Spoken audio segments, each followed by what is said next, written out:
नमस्कार, capital TV देख रहे हैं आप। मैं हूं आपके साथ पूजा। वक्फ कानून 2025 पर सुप्रीम कोर्ट में सुनवाई पूरी हो चुकी है। 3 दिनों की मैराथन सुनवाई के बाद सीजेआई बीआर गवई और जस्टिस एसजी मसीह की बेंच ने फैसला सुरक्षित रख लिया। अब कोर्ट अपने फैसले में तय करेगा कि रोक लगाई जानी चाहिए या फिर नहीं। सुप्रीम कोर्ट में सुनवाई के दौरान सभी पक्षों ने अपनी अपनी दलीलें रखी। सुनवाई के दौरान कोर्ट की तरफ से भी कई सवाल पूछे गए। वह बोर्ड के खिलाफ दायर याचिकाओं की पैरवी कपिल सिब्बल, अभिषेक मनु सिंघवी ने की, तो वहीं कानून के पक्ष में केंद्र सरकार की तरफ से सॉलिसिटर जनरल तुषार मेहता ने दलीलें रखी। अब जबकि सुनवाई पूरी हो चुकी है और फैसला सुरक्षित रख लिया गया है, तो ऐसे में देश भर की निगाहें सुप्रीम कोर्ट के उस ऐतिहासिक फैसले पर टिकी है जो ये तय करेगा कि वक्फ कानून 2025 पर अंतरिम रोक लगेगी या नहीं। क्या ये कानून संविधान के मूल ढांचे के अनुरूप है या फिर इसमें बदलाव की जरूरत होगी। तो इन 3 दिनों की मैराथन सुनवाई में क्या क्या हुआ, क्या अहम बातें निकलकर सामने आई, आज इसी को समझेंगे। चर्चा के लिए मेरे साथ स्टूडियो में मौजूद हैं कैपिटल टीवी के editor in chief doctor Manish Kumar. Doctor साहब, बहुत बहुत स्वागत है आपका। धन्यवाद। फिलहाल तो सुप्रीम कोर्ट ने अपना फैसला सुरक्षित रखा है, लेकिन ये जो 3 दिनों की सुनवाई हुई, क्या क्या सुनवाई के दौरान अहम दलीलें दी गई? देखिए, ये जो सुरक्षित रखा गया है फैसला, तारीख नहीं बताया गया। हाँ। मामला ये टल गया। कोर्ट से जो संकेत मिल रहे हैं वो साफ है, कोर्ट इसके अंदर इंटरवीन करना नहीं चाह रही है एट दिस स्टेज, क्योंकि सरकार की तरफ से साफ साफ कह दिया गया कि माय लॉर्ड, आपको खारिज करना है, पूरा कानून खारिज कर दीजिए। ये पीसमील तरीके से किसके कुछ प्रावधानों को बंद कर रहे हैं, ये कर रहे हैं, वो कर रहे हैं, ये मत कीजिए, ये अनुचित है।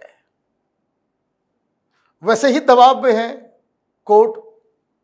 वो जब से वो कांड हुआ है, दो कांड हो गया ना। एक तो जज जो है वो पकड़ा गया जले हुए नोट के साथ। ये सब सारी चीजें दिमाग पे असर डालता है भाई। और दूसरा, राष्ट्रपति को ही आदेश दे दिया इन लोगों ने। तो लोक लज्जा नाम की भी चीज होती कि भाई आप क्यों घुस रहे हो किसी चीज में, क्योंकि एक बार कोर्ट की तरफ से इस तरह का गलत काम हो चुका। भाई, किसान कानून आया, 3 इतने ब्रिलियंट कानून आए, उसको लटका दिया कोर्ट ने। लटका हुआ है, ये काम कोर्ट का थोड़ी है। आप ओवर स्टेप कर रहे हो। तो गवई साहब ने कुछ दिन पहले ही पश्चिम बंगाल के केस में कहते कहते उन्होंने कह दिया कि what do you want, you want me to order the president. तो वो द बैक ऑफ माइंड वो सारी चीजें चल रही है। और इसीलिए इस केस की शुरुआत में ही चीफ जस्टिस ने यह कह दिया कि सिंघवी साहब, सिब्बल साहब, आप कुछ जो है सॉलिड बात बताइएगा। ऐसे लुंज पुंज तरीके से काम कीजिएगा तो काम नहीं चलेगा। एक तो नेक्सस चलता है ना, व्हाट दे आर डूइंग। ये सिब्बल साहब और सिंघवी साहब कोर्ट का इस्तेमाल पॉलिटिकल प्रोपेगेंडा करने में लग रहे हैं। जो बात मौलवी मौलाना कह रहे हैं कि तुम्हारी मस्जिदें छिन जाएगी, तुम्हारे मदरसे छिन जाएंगे, तुम्हारे कब्रिस्तान छिन जाएंगे। भाई, कब्रिस्तान कौन लेगा यार? बेकार की बातें करते हो तुम लोग। तो ये तो रेटोरिक है, लीगल पॉइंट नहीं है, ये रेटोरिक है। आप वही बात कोर्ट में जाकर के कह रहे हो कि ये जो कानून बना है ना, ये वक्फ की जमीन छीनने के लिए है। तो एक सवाल तो बेसिक यही उठता है, वक्फ की जमीन है कौन? कागज दिखाओ। तो बोले मैं कागज नहीं दिखाएंगे। अच्छा, रजिस्ट्रेशन करवा लो। नहीं, रजिस्ट्रेशन नहीं करवाएंगे।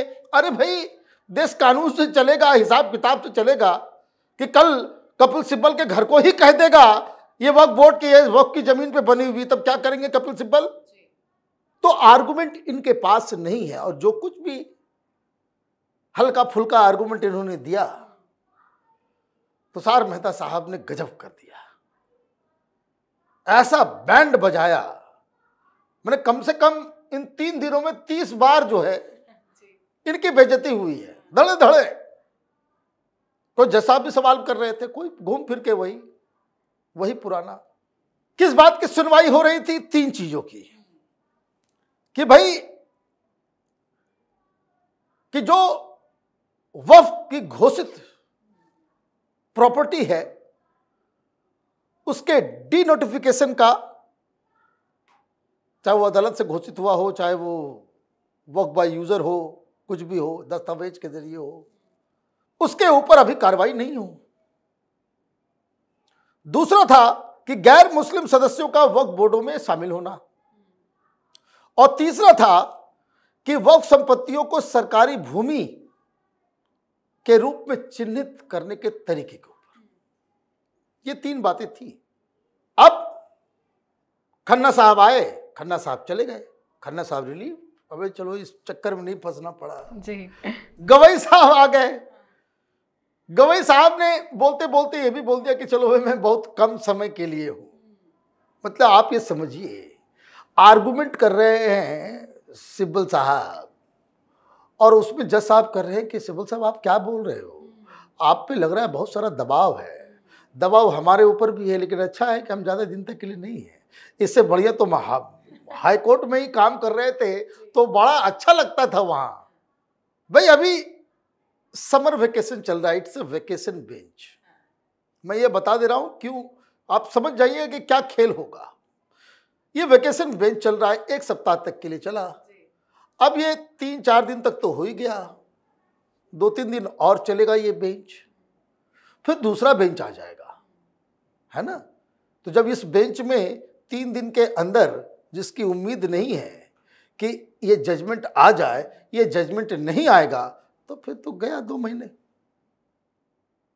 फिर तो जब समर वेकेशन खत्म होगा तब उसके बाद भी 1-2 महीने के लिए ही गवई साहब हैं जी। हाँ, फिर ये मामला टल जाएगा, क्योंकि क्या सरकार की तरफ से कहा जा रहा है, पीस मील तरीके से नहीं। अभी तो सुनवाई इन 3 चीजों पे हो रही थी। आप कोई भी इस तरह का आप जजमेंट या इंटरिम ऑर्डर ना पेश कर दें कि जिससे ये वक्फ बोर्ड को ये सहूलियत मिल जाए कि वो जहां तहां जमीनों को कब्जा करना चालू कर दे, ताकि एक बार वो वक्फ बन जाता है तो फिर उसको वापस लेने में बड़ी दिक्कत हो जाएगी। My Lord, don't do this. हम लोग ये 3 चीज अपने मन से कह दिया कि ये नहीं करेंगे। भाई इसके लिए तो आपने कुछ नहीं कहा, हम खुद कह रहे हैं कि किसी मुसलमान को नहीं करेंगे, वक्फ बाय यूजर को अभी टच नहीं करेंगे, सरकारी जमीन के ऊपर टच नहीं करेंगे।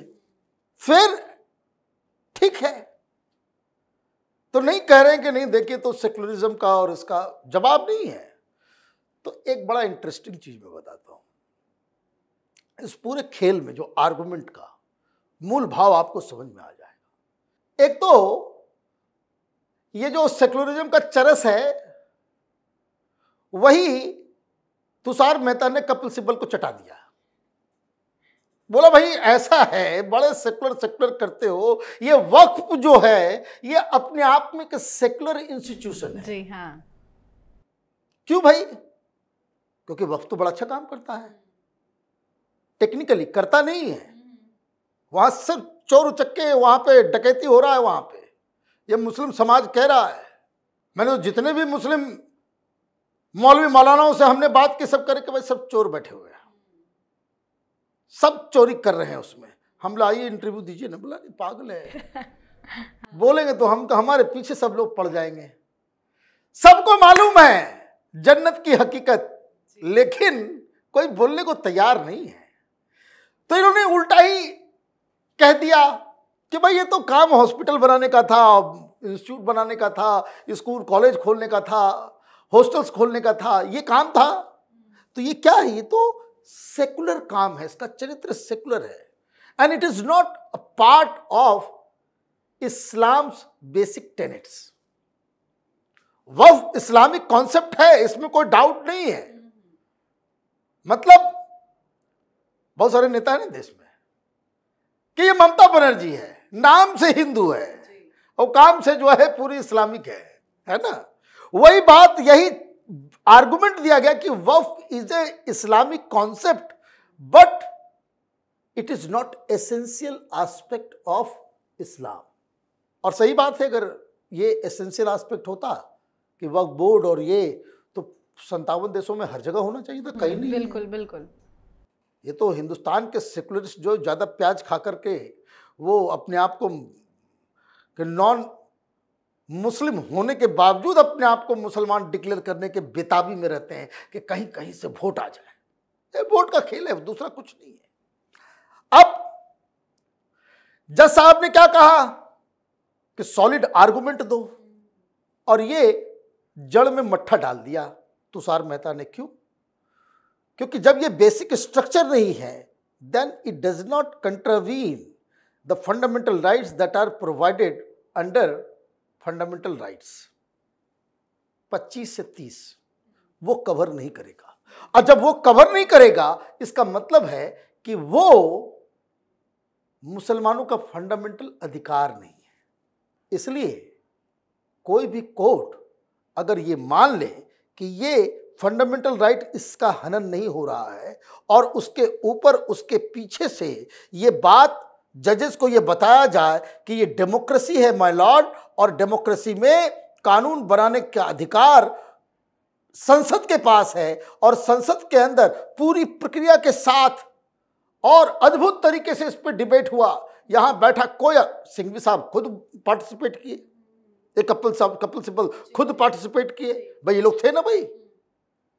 माने अपने आप को तो ये सेंस भी नहीं है कि जिस संसद के आप सदस्य हो उसके फैसले को आप खुद चैलेंज कर रहे हो, तो आदर तो इधर रहो या उधर रहो। ये टीम बदला बदली जो करते हो माल खाने के लिए, ये ठीक नहीं है। And somebody should knock the doors of CGI. Somebody should knock the doors of Prime Minister and President कि भाई साहब ये धंधा बंद कराओ, ये धंधा बंद कराओ। ये इंडिया की तरफ से भी खेलेंगे, पाकिस्तान की तरफ से भी खेलेंगे, ऐसे कैसे होगा? आप इन सारी चीजों पे तो ये जो है बहुत ही पुरजोर तरीके से उन्होंने रखा। इनके पास बस एक ही आर्गुमेंट, ये जो जमीन से वही मौलाने वाला। भाई क्यों पैसा ऐसा दे रहे हो भाई? सुनने माने सब करोड़ लाखों लाख रुपया लेते हैं। नहीं, आपने पहले जो कहा था करोड़ों में, हाँ, वो पैसा बिल तो करोड़ों में जाता है। वो केजरीवाल को बचाने के चक्कर में, केजरीवाल तो बचा नहीं, जेल गया, सिंघवी साहब करोड़ों रुपए कमा लिए।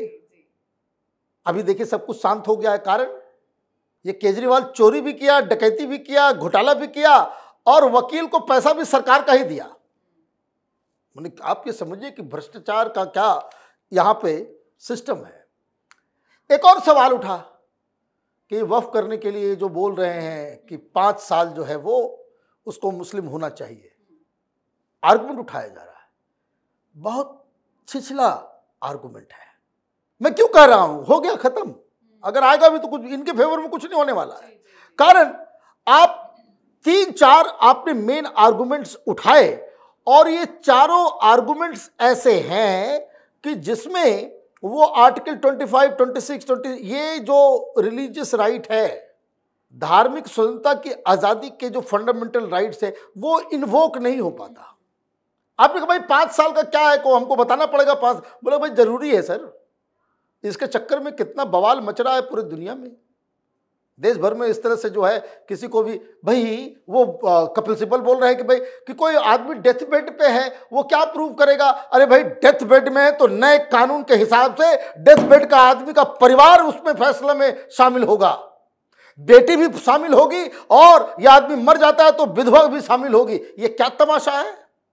तो ये तो सारी चीजें जो की गई, तो ये 5 साल के बारे में उन्होंने कहा कि भाई देखिए आदिवासी की जमीन जो है लोग खा जा रहे हैं। कोई आदिवासी इलाके में हम आप जमीन नहीं खरीद सकते, वो प्रोटेक्टेड है। लेकिन वक्फ के नाम पे तो वहां जो मुअत्तली जो है वो तो कुछ भी फिर करेगा। क्या आपने वक्फ कर दिया और उसके बाद ये सारी चीजें, तो वो उस जगह का कैरेक्टर भी बदल जाएगा। तो वो प्रोटेक्शन देने के लिए इस तरह का कानून लाया गया है। कपिल सिब्बल के पास इसका कोई जवाब नहीं था। अब घूम फिर करके बात वही आ गई कि क्या मौलाना गैंग, ये Muslim personal law board Owaisi, Jamiat Ulama-e Hind, ये सारे संगठन क्या कोर्ट के अंदर ये साबित कर पाए कि मुसलमानों के रिलीजियस फ्रीडम के ऊपर ये कानून एक हमला है? इसका जवाब है नहीं, नहीं। क्या कोर्ट के सामने सरकार ने, मोदी सरकार ने इस बात को साबित किया कि ये मैनेजमेंट के लिए जरूरी है कि इतना कोई 40 लाख एकड़ जमीन का मैनेजमेंट थ्रू लीगल तरीके से किया जाए, उसका रजिस्ट्रेशन हो, पारदर्शिता हो, मैनेजमेंट जो है बिल्कुल सही तरीके से किया जाए, यह साबित कर सकी? मोदी सरकार ने विथ फ्लाइंग कलर्स इस बात को साबित किया। तो फैसला क्या आएगा? फैसला क्या आएगा? इसमें कोई रॉकेट साइंस नहीं है। तो हो गया कांड। जाते जाते मैं एक बात कहूंगा कि मुस्लिम पक्ष जो है ना, मुस्लिम पर्सनल बोर्ड, ये जमीयत उलमाए हिंद, वकील बदलो, वकील बदलो। ये सब वकील, और कपिल सिब्बल का पिछले कुछ दिनों का रिकॉर्ड भी बड़ा खराब है। आप हर चीज में हार जाते हो। पता नहीं क्यों लोग कहते हैं बहुत बड़े बड़े वकील हैं, बड़े बड़े वकील हैं।